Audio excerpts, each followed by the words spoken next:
Hola, bienvenidos a un podcast más de su página Pausa Histórica. En esta ocasión estamos acá mi compañera Donají y su servidor acá Marco Polo. Y vamos a hablar sobre cine de terror. En específico vamos a hablar sobre dos películas o dos estilos. Uno es el G-Horror con la película de Battle Royale, que nos va a hablar nuestra compañera Dona. Y la otra es sobre cine clásico de terror, bueno, por así decirlo, cine clásico, sobre la película El Exorcista de 1973. Y bueno, Donita, no sé cómo te encuentres, qué nos puedes decir, cómo has estado, cómo te lleva la vacuna. Nuevamente ya te vacunaste. Pues la verdad ahorita, para los que no se han vacunado en Cholula, hoy fue nuestro último día, ya empezó la vacunación masiva, la verdad no me pegó fuerte, pero ahorita me está dando los efectos. Sobreviviré este podcast y luego ya pregunten por mí. Pero todo bien, Polo, la verdad. Y pues ahorita ya con estas fechas de Halloween, Día de Muertos, pues es tiempo de, obviamente, desempolvar clásicos del cine de terror, ya sea de los clásicos, como los que vas a comentar, o el cine que realmente pega más que nada en el cine estadounidense, que es el J-Horror, que es un acrónimo para Japanese Horror. Se centra más que nada en películas japonesas. Justamente te iba a preguntar eso, ¿cómo se puede definir el cine de Japón, o bueno, el cine oriental de terror? Desde mi experiencia, yo lo recuerdo prácticamente que es Brasil, como por los 2000, más o menos, vino a modificar totalmente el cine de terror japonés a, digamos, la experiencia de terror que teníamos acá de este lado de América Latina, América del Norte, América del Sur, porque nosotros estábamos acostumbrados al cine de terror estadounidense, mucha sangre, gore, monstruos, por el estilo, y también tal vez un poco de cine europeo, no tanto, pero pues ahí más o menos teníamos algo permeado, pero el cine de terror japonés nos vino a modificar totalmente, la forma de percibir el mal, monstruos, fantasmas y tantas cosas que llegaban a pasar. Yo recuerdo que la primera película que vi yo sobre el cine japonés fue la de El Aro, la versión japonesa, que a mí me dio un miedo total. Fue una película que, según yo ya estaba acostumbrado al cine de terror, y cuando vi esa película totalmente creo que no habré dormido como en 2 o 3 días, porque era así como que las imágenes de los fantasmas, ¿no? Pero es algo que no estábamos acostumbrados. No sé qué nos puedas definir sobre el cine de terror japonés. Fíjate, Polo, como bien lo comentas, aquí en México, el J-Horror vino hacia nosotros con los reboots o con los remakes que hicieron los estadounidenses. Por ejemplo, el más sonado es El Aro. El Aro o Ringu en japonés empezó toda esta forma de que Estados Unidos adaptaba, como ellos lo veían, lo que sonaba, lo que era la historia ahí en Japón. Y por ejemplo, de ahí partió ya como lo conocemos La Maldición, que fue lo más, yo recuerdo que La Maldición fue de las películas que todo el mundo hablaba, pero muy poca gente se acordaba que La Maldición es también, la original, por así decirlo, es japonesa. Y por eso es que mucha gente se sacaba de onda de, oye, los nombres, ¿no? Por ejemplo, el de el Aro, Samara, y el nombre del niño de la maldición, que no recuerdo muy bien, pero realmente a nosotros nos llegó el J-Horror gracias a los gringos. Ellos empezaron a adaptar eso y lo mandaban a México. Y obviamente yo creo que dentro de las críticas que más o menos podemos hacer en corto acá es que desafortunadamente México no tiene, pues sí tiene muchas compras dentro de los títulos internacionales, pero no de tan alta gama.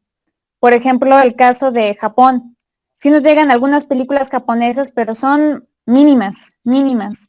Hubo unas, por ejemplo, más que nada en cines de arte que están en el complejo cultural de la UAP, algunos que normalmente es la Noria. La Noria yo la recomiendo por eso dentro del cine, porque es de las salas de cine que tiene películas muy raras, pero desafortunadamente como son raras, duran una semana, 2 días, a menos que le hagan más promoción o tengan como promociones, pues obviamente la gente aprovecha. Realmente el J-Horror, la característica es que se centra en que son por leyendas japonesas. Por ejemplo, la Kuchisake Onna, que es la mujer de la cara cortada, supongamos, por ponértelo así a mozo grodo, es como una mujer que tiene la sonrisa del Joker, pero con los labios totalmente, no, con la boca totalmente abierta, lleva un cubrebocas y la leyenda dice que pues va caminando hacia ti y te pregunta si es bonita. Si tú le dices que sí, se quita el cubrebocas y te muestra la cara y te dice, sigo siendo bonita. Y aquí tienes que responder de dos formas. Si dices que sí, va a sacar un cuchillo y te va a decir, ¿quieres ser tan bonita como yo? Y te va a cortar y abrir la boca. Si le dices que no, pasa lo mismo, pero digamos que en un extremo. Te lleva al mundo de los muertos y termina siendo zombie. O encantando cosas, como un poltergeist. Y por otra parte, el J-Horror también se centra en como no solo leyendas urbanas japonesas, pero también en leyendas folclóricas. Por ejemplo, no recuerdo muy bien cómo se llama el nombre, pero es un esqueleto, lo podemos ver en algunas imágenes que encuentres de mitología japonesa, de los monstruos, los yokai, que son los demonios, o los espíritus, y es, por ejemplo, este esqueleto grande es el reflejo de las personas que murieron de hambre. Y ese esqueleto solo sale cuando una persona muy tacaña no piensa en darle como pues comida o no piensa como ayudar al más pobre que se está muriendo de hambre. Y el J-Horror lo que tiene es que fusiona esas cosas con cosas normales. En el caso, por ejemplo, del aro, como lo comentas, no se centra en el cuento de Samara o la chica del baño. Se supone que, así como en Harry Potter y la Cámara de los Secretos, en el baño de las chicas de Japón, en tal piso, ya sea el tercero o sexto, alguno de los dos, hay un baño encantado. El baño hasta la esquina está encantado. ¿Por quién? Por una entidad llamada Samara. Y se dice que esta chica tiene varias versiones. Que la mató la maestra en celos porque se estaba acostando con el papá de esta niña. Que la mató un chico porque lo rechazó. Otras niñas andaban celosas de ella y la ahogaron en el retrete. Y se supone que para invocarla, tú como niña debes de llegar a la puertita, tocar 3 veces y decir, Samara, Samara, Samara, ¿estás ahí? Y se supone que te va a responder azotando la puerta del baño. Y te va a jalar al mundo hasta abajo del excusado que no queremos saber qué tiene, pero ahí te arrastra. Y lo que tiene ahorita el J-Horror es eso. Pone estas situaciones, pero en un contexto más como, le añade como toquecitos, como la película Maldita, que si la ves te mueres en 7 días. Más lo de Samara, más pues la parte trágica de la mamá y el niño. Y yo creo que si hay algo que se centra mucho, yo por ejemplo creí que los estadounidenses les encantaba decir que las películas de terror eran como de, ay, la pobre madre con el hijo recién divorciada, viuda, pero no, resulta que es en Japón. En Japón empiezan siempre con algo muy trágico. No sé si para los amantes del anime se dan cuenta que a los japoneses les encanta poner cosas súper mega trágicas, así en el background del personaje, y a partir de ahí se genera como esta mala vibra. Por ejemplo, la mamá que se divorció violentamente del esposo, tuvo que huir, genera la vibra de Samara. Esta mujer que se decidió salirse porque se andaba acostando con un güey casado, mala vibra, le cae la maldición. Cosas así. Lo que ellos creen es que es la energía la que atrae pues los malos espíritus. Y ahorita le añaden cositas como, pues lo que decía, ¿no? La película, el señor que no habla, cosas así. Todo eso tiene el J-Horror y lo que define más que nada el J-Horror es el subgénero del J-Gore. El J-Gore es lo que acabas de mencionar, que es sangre, sesos volando y todo lo que se puede imaginar. Pues sí, de hecho sí, bueno, ahorita me recuerdas algo interesante que estabas mencionando, que es muy difícil ver el J-Horror, acá, bueno, en un principio acá en México. Como todo el mundo sabe, yo soy mucho más grande que Donita, pero era muy difícil encontrar películas de terror japonesas, ¿no? Realmente era como un mercado así como que medio subterráneo, conseguir, digamos, las versiones del Aro, La Maldición, Shooter, creo que Shooter, algo así de la película que es con novelas, ¿no? Los fantasmas con la cámara, y cosas por el estilo. Entonces realmente ver cine de terror japonés era un poco difícil. Ahorita ya viene un nuevo boom que vienen películas de terror coreanas, chinas, o sea, ya como que ya un poquito permeadas, pero sinceramente sí fue las japonesas las primeras que digamos como que nos dieron ese preámbulo, ¿no? De hecho, yo recuerdo todavía que para el 2000 más o menos, 2002, 2003, apenas estaban llegando las primeras películas de terror, cuando en Japón ya se llevaban como 3, 4 años estrenadas. Y recuerdo mucho en específico, por ejemplo, 2 películas, una de la que vas a hablar y la otra que es El Club Suicida, que justamente habla sobre niños que por alguna extraña razón hay algún ente maligno que los invita a suicidarse, ¿no? Y esa película se estrenó en 1999 y acá yo en Puebla recuerdo que la vine viendo como por el 2004, 2005, o sea, ¿te imaginas cuánto tiempo de atraso ya traíamos? Y también me acuerdo que también uno de los primeros acercamientos sobre la, digamos, mitología o temas de terror japonés fue el juego de Fatal Frame. No sé si de alguna vez lo llegaste a jugar, que era buenísimo, que era una chava que tomaba fotos a fantasmas y cosas por el estilo, que también era terrorífico hasta cierto punto. Ahí me recordaste, por ejemplo, la clásica mujer que tiene cubrebocas o tiene el antifaz. Era bastante bueno. Pero bueno, ¿qué nos puedes hablar sobre la película de Battle Royale? Hablando justamente sobre ese tema de películas de terror, que ahorita ya es un tema bastante tocado, que ya a muchos se les hace bastante innovador sobre el Battle Royale, cuando dicen, no, pues ya hay historia detrás de ese tipo de cuestiones de suicidios y masacres y juegos y cosas por el estilo. No sé qué nos puedas contar. Fíjate que ahorita Battle Royale está muy en boca de todos por dos razones. La primera fue por los Juegos del Hambre y la segunda ahorita es por el Juego del Calamar. Lo que tiene es que Battle Royale salió como 2000, 2001 me parece, y aunque no es exactamente J-Horror, va siendo J-Gore, pero también entra el horror por las escenas y por realmente el argumento. Como para Japón fue muy, como, no censurada, pero realmente problemática y controversial la película porque trata acerca de estos estudiantes que los mandan al azar, los tiran a una isla y tienen que matarse entre todos hasta que solo quede uno solo. Y digamos que efectivamente dentro de la isla pues está como el principal. El principal, que es el protagonista de nuestra película, pues hace lazos de amistad, hace planes con otros, se enamora, pero realmente nunca se sabe como qué es lo que los lleva a hacer ese tipo de cosas. Y detrás de todo esto, pues empiezan las comparaciones. Sale Battle Royale, nadie tenía idea de qué era, de qué se trataba. No llegó obviamente a los cines de México, estamos hablando de 2000, 2001, y pasó desapercibida. Aquí al menos en México, en Japón fue el boom, fue de las películas más taquilleras, catapultó a la fama a este actor, no recuerdo aún su nombre, pero para los que hemos visto live actions de anime, es el que hace a Light en el live action de Death Note. Y ahorita es un actor bastante reconocido, fue de sus primeros papeles.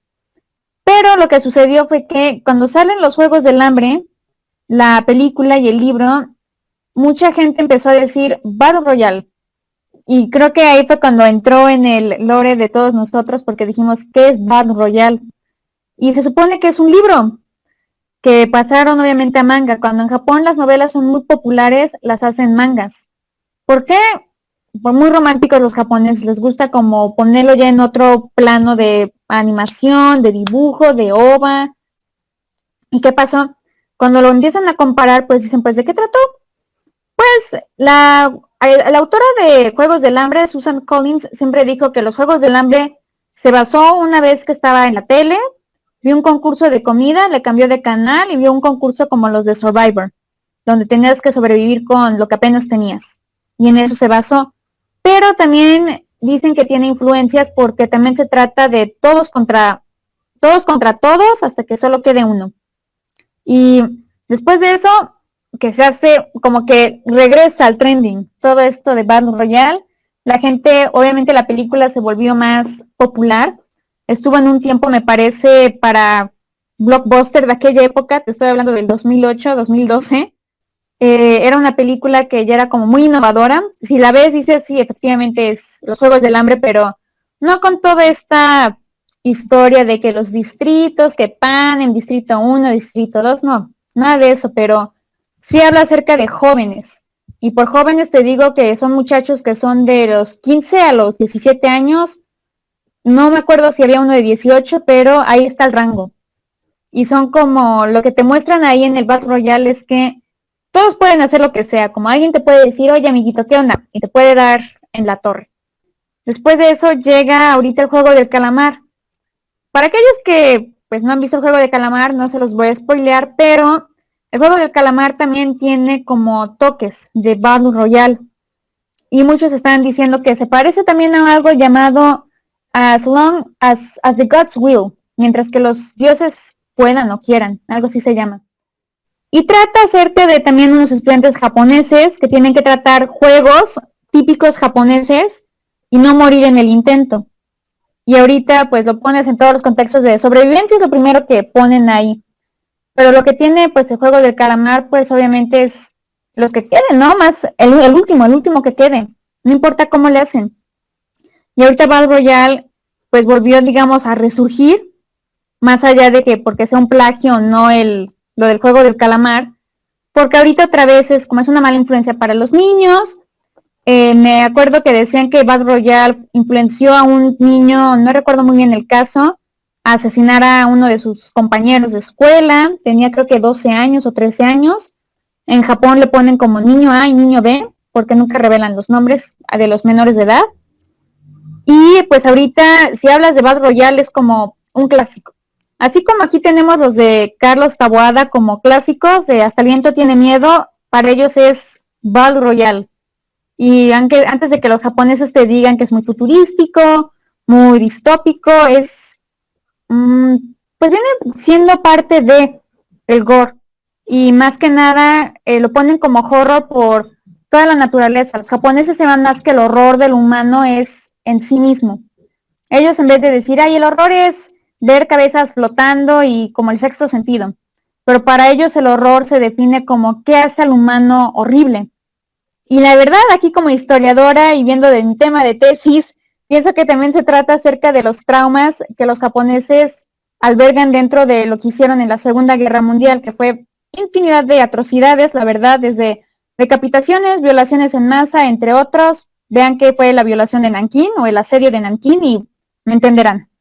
Y yo creo que con ellos que los japoneses dicen, bueno, ya tenemos la fachada de ser pacifistas, no tenemos a militares, dependemos de Estados Unidos, peace and love.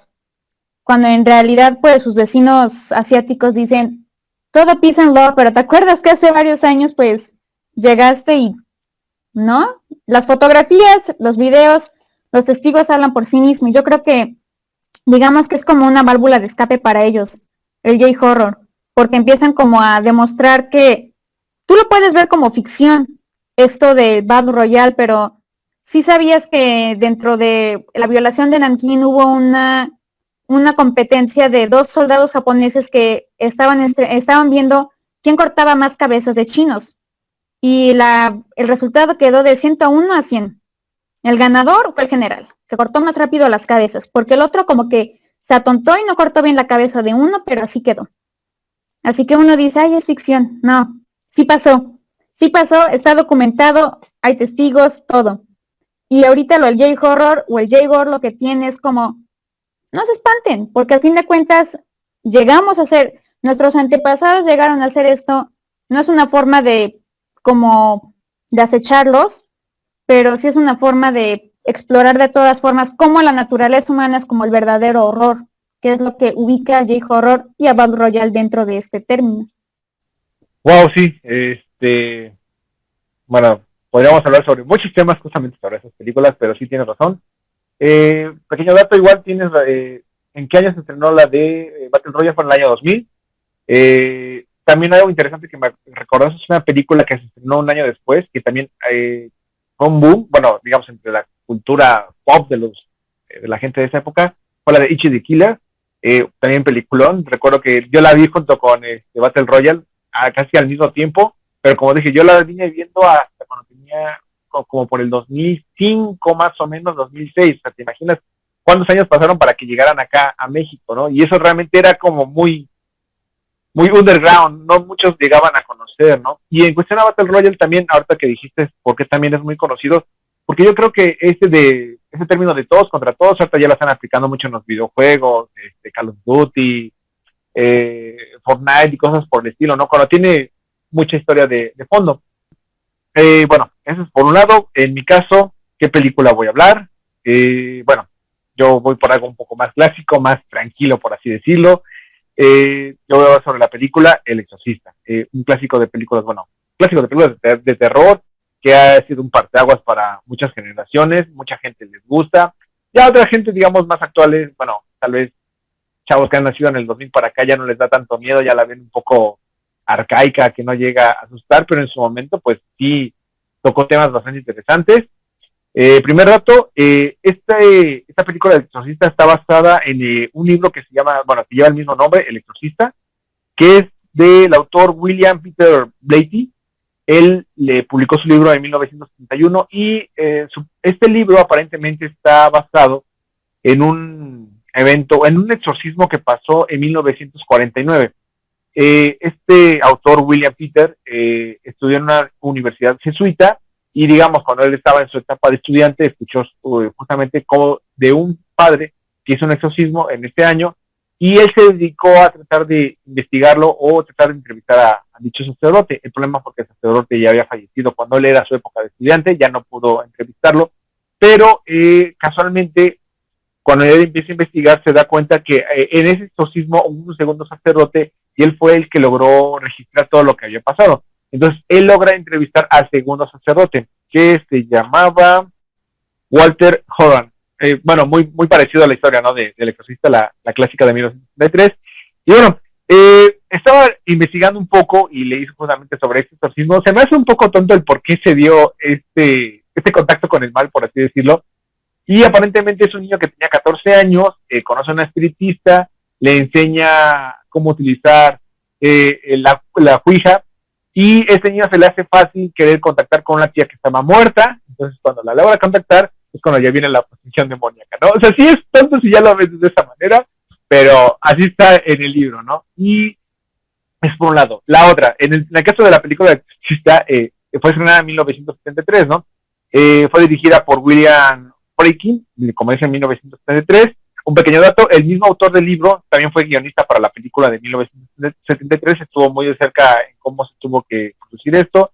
Y bueno, es una película que, digamos, para la época tocó temas tabús muy interesantes, como por ejemplo la sexualidad, o por ejemplo la masturbación femenina, digamos, pasó a lo grotesco, porque hay una escena que fue censurada, que si no mal recuerdo, si a quien la ha llegado a ver, hay una parte donde Linda Blair se está masturbando con un crucifijo. Entonces, ¿te imaginas eso para la época? Entonces fue el acabose, ¿no? También algo interesante fue el proceso de transformación de la niña, ¿no? O sea, aquí empezamos a ver maquillaje, sonido, hechos que aportaron para que esta película fuera un clásico.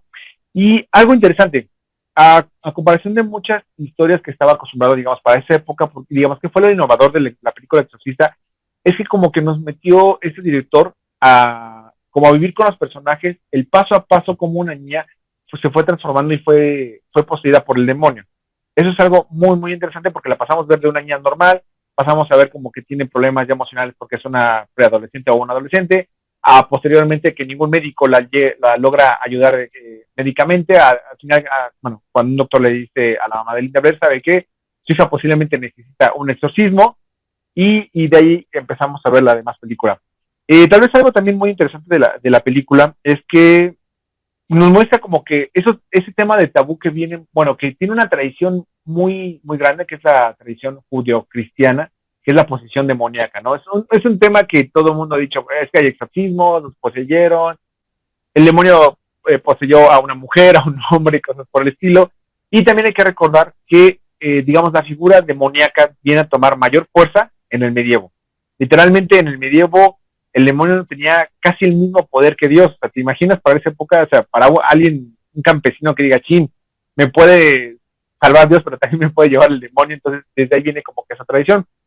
Y bueno, algo interesante también de esta película es también como las entradas que nos da, ¿no? La desconexión de lo desconocido a lo intermedio y a lo conocido. ¿Por qué me refiero con eso? Quien ha visto la película sabe que hay dos personajes importantes para la película, que es el padre Merry, que es, digamos, como el exorcista mayor, y el padre Carras, que es el que logra contactar con el padre Merry. La primera escena de la película del exorcista es el padre Merry, trabajando como arqueólogo, claro, fanático, en alguna parte de Irak, y lo que logra ver es una escultura que de Pazuzu, ¿no? O sea, al final de cuentas sabemos que era una deidad de la antigua Mesopotamia, pero para el caso de Estados Unidos como que es algo desconocido, ¿no? O sea, como que ahí empieza. Posteriormente el conecte que es el padre Carras, digamos, vamos como que en el punto intermedio. El padre Carras es un personaje que es de Grecia, un inmigrante de Grecia, que su mamá ya está falleciendo, pero que ya tiene una formación académica, digamos así, occidental, ¿no? Para posteriormente ya venimos con la conexión, digamos, de nuestro lado, que es ya Linda Blair y su mamá, la actriz, se me olvidó, disculpen ustedes, Ellen Burstyn. Entonces, ahí vemos cómo va como la parte, ¿no? De lo desconocido, de Medio Oriente, a el Medio Oriente que es conocido Grecia, y ya por último Estados Unidos. Y bueno, ¿qué más podríamos decir de la película El Exorcista? Bueno, también sus efectos sonoros es algo bastante innovador. Yo sí, mi recomendación sería para las personas, quien quiera aventárselo, no es nada fácil, pero quien quiera, escuchar la película del Exorcista. O sea, simplemente tú pon la película, no veas la película, pero simplemente escucha todo lo que es lo sonoro, y te das cuenta que es bastante innovador lo que son sus silencios, sus atmósferas, como ruidos grotescos y cosas por el estilo. Entonces es una excelente película de terror que diría, quien le gusta como la tipo de La Mano Peluda, bueno, ese tipo de programas de radio de esa época. Bueno, ahorita podríamos decir, hay uno más reciente que se llama Relatos de Terror. Dios mío, te logra envolver en un ambiente totalmente terrorífico, porque te hace imaginar todo lo que puede estar pasando a una persona por ser poseída, ¿no? También en esa misma película de El Exorcista tenemos que darnos cuenta que también hay grandes actores, como mencioné ahorita, Ellen Burstyn, que es buenísima, la actriz, que por ejemplo salió en la película Requiem por un sueño, también salió una película muy buena que se llama La Fuente de la Vida, de Fontaine, quien la ha llegado a ver es muy excelente. Tenemos a un actor que, Dios mío, es conocidísimo por muchos, que es Max von Shadow, que apenas falleció en el 2020, que él es muy conocido por haber hecho un papel que se llama, bueno, que es de caballero en la película El Séptimo Sello. No sé si la has llegado a ver, Donita. Es un clásico también de cine, donde él es un caballero que juega un juego de ajedrez en contra de la muerte, ¿no? Estamos en la época de la peste, que todo el mundo se está muriendo. Y bueno, digamos, por último tenemos a Linda Blair, que digamos, esa actriz no, desgraciadamente, también nos podemos dar cuenta de, gracias a la película del Exorcista, que el fanatismo y, digamos, la ignorancia religiosa en el mundo occidental sí existe. Porque cuando se estrenó esa película, mucha gente se dedicó a boicotear esa película debido a que pues tocaba temas sobre el exorcismo, sobre demonios y cosas por el estilo. Y a raíz de eso, Linda Blair ya no pudo tener un despegue en su carrera. Pasó a papeles muy secundarios, no tuvo una carrera muy, muy grande, digamos, por así decirlo. Y entre, digamos, sus papeles secundarios, salió, por ejemplo, en la película Scream, pero fue un pequeño papel tan pequeño que pasó desapercibida. Entonces, es una película interesante de nuestra época que nos puede mostrar cómo realmente hay miedos, digamos, en la cultura occidental que siguen muy arraigados, ¿no? El gran ejemplo que yo podría marcar es de que, por ejemplo, acá en México todavía seguimos escuchando sobre casos de exorcismo. Todavía recuerdo, hace que será como 15 años, recuerdo que un exorcista de Tlaxcalancingo, un padre de Tlaxcalancingo hizo un exorcismo a unas muchachas que literalmente las terminó quemando. Y es cuando dices, ¿qué onda con eso, no? O sea, ¿realmente ya evolucionamos o seguimos como teniendo ese miedo al diablo ya que nos puede poseer? Y tal vez ya lo único que podría decir, digamos, como algo extra, en cuestión a los exorcismos, que no es algo tan sencillo que una persona llegue a hacer o sea, cualquier padre puede llegar a hacer un exorcismo. Tiene que haber un proceso, ¿no? En el caso de la iglesia marca que para que se pueda realizar un exorcismo, tiene que haber cuatro aspectos importantes. Uno, que la persona hable idiomas desconocidos, o sea, que no tenga acceso a un idioma familiar. Aunque actualmente yo lo considero muy difícil, yo creo que ya va a estar muy cañón, ¿no? Es decir, que no sepa japonés, quien ve anime, inglés. Piensa en el idioma vasco, porque el idioma vasco es de los idiomas que no tienen como una lengua origen. Imagínate, alguien empieza a hablar vasco y dices, ¿qué onda? ¿Qué está pasando? Y tiene que venir alguien y dice, no, te está diciendo que pues, pero el vasco que no tiene idioma madre, como el español y el inglés, puedes pensar que es un idioma desconocido. O tal vez alguna lengua. Puede ser. La otra es tener fuerza física desproporcionada. O sea que, bueno, clásico película de terror, que el tipo revienta las cuerdas, levanta la cama o algo por el estilo. Tercer aspecto, repulsión a los objetos sagrados. Entonces, ya también es algo como muy cliché. Y tal vez el último punto más importante sería conocer hechos distantes de tiempo y espacio. O sea que eso está muy, muy, muy cabrón en cuestión para que sea aceptado un exorcismo. Y bueno, eso es por un lado. Y la otra, pues, yo creo que la película del exorcista nos lleva a un conflicto cultural de tal vez de impresiones ominiosas, ¿no? Del Dios con el diablo y cómo seguimos con esa lucha de que si nos portamos mal, nos toca el infierno. Si nos portamos bien, nos toca el cielo. Y bueno, eso sería por un lado el exorcista. No sé si quieras opinar algo, Danita.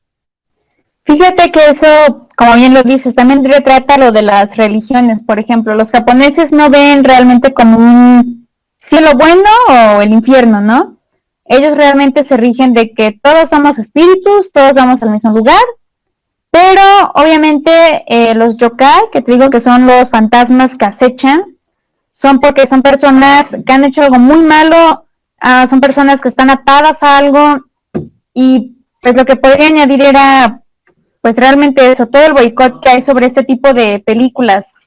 Por ejemplo, yo recuerdo la película del 2006, la de La Profecía, que se estrenó el 6 del 6 del 6, y todo el mundo, me acuerdo, una de mis compañeras, andábamos en primaria, así, religiosa, no es que tenga nada en contra de gente muy religiosa, pero ella era de las que literal al día siguiente, así le dijo a la maestra, le dijo, ay maestra, Dios, a ver si sobrevivimos, ¿no? Y tú, ¿qué onda, no? Teníamos 11 años, y esta chica pues decía eso de, ay, a ver si sobrevivo, a ver si se vemos otro día, que... Y digo, dices, está bien, ¿no? Son sus creencias, pero inculcarle eso a los niños es bastante extremo, luego boicotearles extremo, y ahorita, como dices, yo creo que en la época, antes era boicotear, y ahorita no sé si podría decirse que sea una cultura de cancelación, porque pues realmente va siendo muy ofensiva para ciertas partes. Yo lo veo incluso como, ¿qué será? Pues la doble moral que se tiene, como, digo, ellos dicen, no, pobre, no, como que no se puede decir nada acerca de Jesucristo, no se puede decir nada acerca de Dios, pero lo que para mí, por ejemplo, se me hace la doble moral, porque se puede decir de otro tipo de dioses. Podemos hablar de Buda, de Alá, de todos ellos, pero si tocamos al Dios occidental, el que se representa ya sea por cristianismo o católico, está el boicot, está el que no, claro que no. Y más allá de que se debe a que son personas, a que es una de las poblaciones más grandes, en ese término, yo creo que pues estamos mal. Es como querer explorar otro tipo de historias, cosas que pasaron. Y lo que tiene el cine es eso, todo ese tipo de ficción. Y es por eso que en algunas partes yo creo que todo esto de la cultura también de cancelación en los libros está mal. Una vez yo pregunté a una de las chicas, oye, ¿por qué está mal, no, la cultura de cancelación? Porque pues acusaron a un mangaka de tener pornografía infantil. En ninguno de sus trabajos se reflejaba la pornografía infantil, como que nunca reflejaba eso de que, ay, niños que... Pero uno de ellos me dijo algo como de, no, pues es que en los trabajos se puede ver como un poco de lo que piensa el autor. Y yo de, bueno, yo también escribo, y aunque me gusta compartir algunas cosas que me pasaron, pues no realmente voy a poner cosas lo más oscuro que pienso, ¿no? Como, y si lo pongo es como ficción, gente, ¿no? Ficción, como, no voy a imaginarme pues metiendo balas a los ojos de los pro vida, ¿no? Lo pongo en un libro y dicen, madre mía, gente retorcida, ¿no? Pero no por eso lo voy a hacer, porque pues lo que dices, ya sé que influencian o algo. Y desafortunadamente en Japón pasó con Battle Royale, que pues desencadenó un montón de cosas donde los chicos empezaron a ser más violentos. ¿Y por qué sucede? No es porque haya un límite, no es por nada de eso, sino que suena muy cliché lo que voy a decir, pero es como una especie de educación. Como que no es que yo desconozco si los japoneses le dijeron a sus hijos, oye, está mal lo que este chico les está haciendo a sus compañeros. Pero yo creo que esos chicos, como te digo, la válvula de escape para ellos fue el J-horror.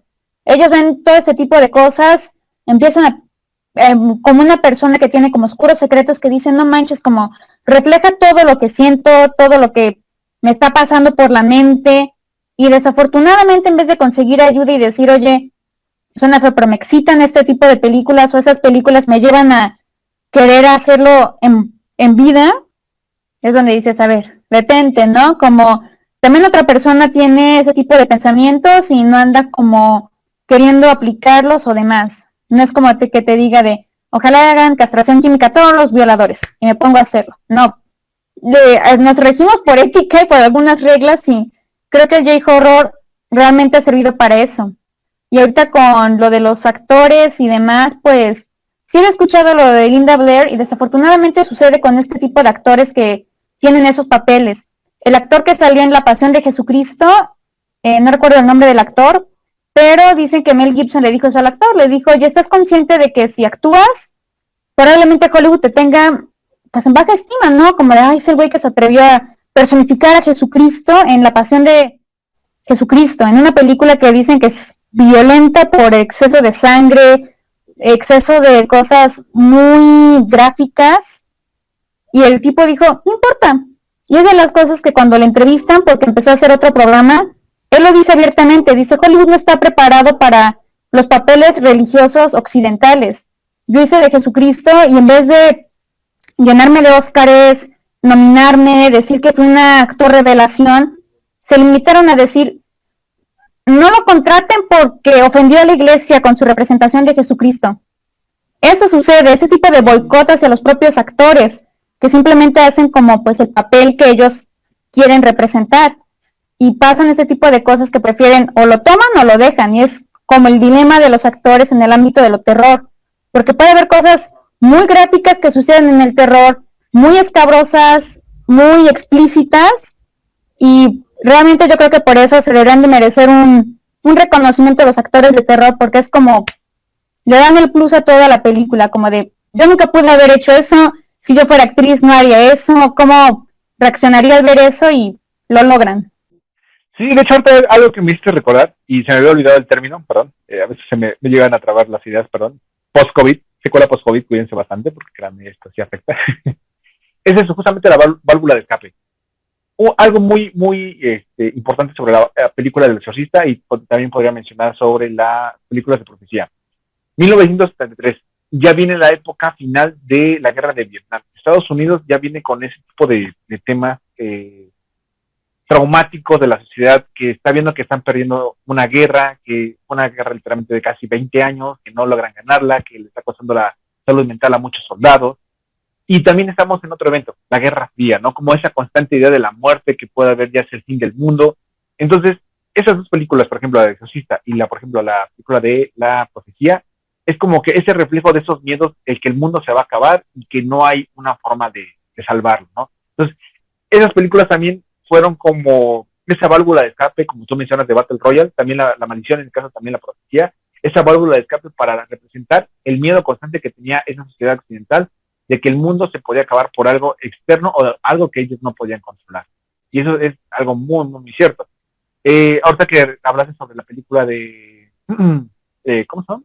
La Pasión de Cristo, también como dije, es cierto, ¿no? Se metieron con la idea de Dios, y meterse con la idea de Dios es lo profano, ¿no? Por eso también la película del Exorcista es interesante, porque tocó totalmente la idea de Dios en lo profano, en lo grotesco, muy, muy, muy fuerte. Entonces, para las personas eso, para la época, simplemente fue impensable, ¿no? Transmitir la idea de Cristo, de un Cristo, de figura, de vomitar la imagen de un sacerdote que para esa época era como que la válvula de escape para muchas sociedades que necesitaban, no, digamos, la psicología no era tan aceptada todavía. Entonces fue un shock totalmente fuerte.